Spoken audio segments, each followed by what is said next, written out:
As we were going through the process today of getting tested and hanging out in those hotel rooms, I could only think, gosh, this must be so expensive. And how is it even worth it to the UFC? What is the most expensive part of the testing and the protocols? But it still must be worth it to you. It's so expensive. This whole thing is so expensive. I mean, normally Vegas would be open. We would cut a deal with the casino to get rooms. Now we have to rent out an entire hotel ourselves. I mean, the list just goes on and on.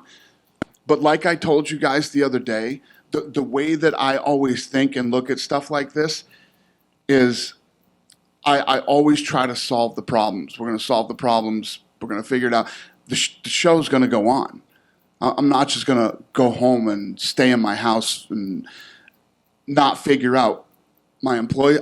The easy answer to this is I lay off most of my staff, okay? Lay off most of my staff, take all my executives and cut their pay in half. Fighters don't fight. Listen, there's a pandemic going on here. You guys, whenever sports come back, we'll fight. And the list goes on and on. That's not what I do. That's not what I'm paid to do. That's not the way I'm built. It's not the way that I think and look at things. I feel like in the position that I'm in, I have an obligation to a lot of people. 350 employees here in Las Vegas who've worked hard for me for the last 20 years, right?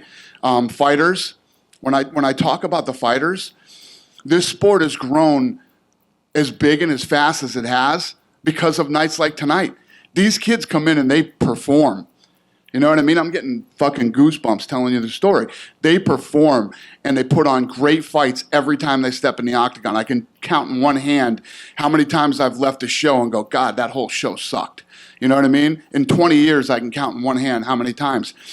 And I just feel like I have an obligation to all these people, and I have an obligation to the fans. So it's just the way I'm wired, and yeah, financially, it's not a great situation, and I guarantee you that's why most of the other sports aren't jumping right in to come back, because it ain't cheap, and it's a lot more work than 3 months ago. But you're also a financially savvy guy. Well, thank you. I was looking, for you to tell me if you agree with that or not. I've done okay. I've done all right. I think that I've been lucky because if you look at some of these other sports that have been around for 100+ years, they've had the luxury of big television deals, massive sponsors, tons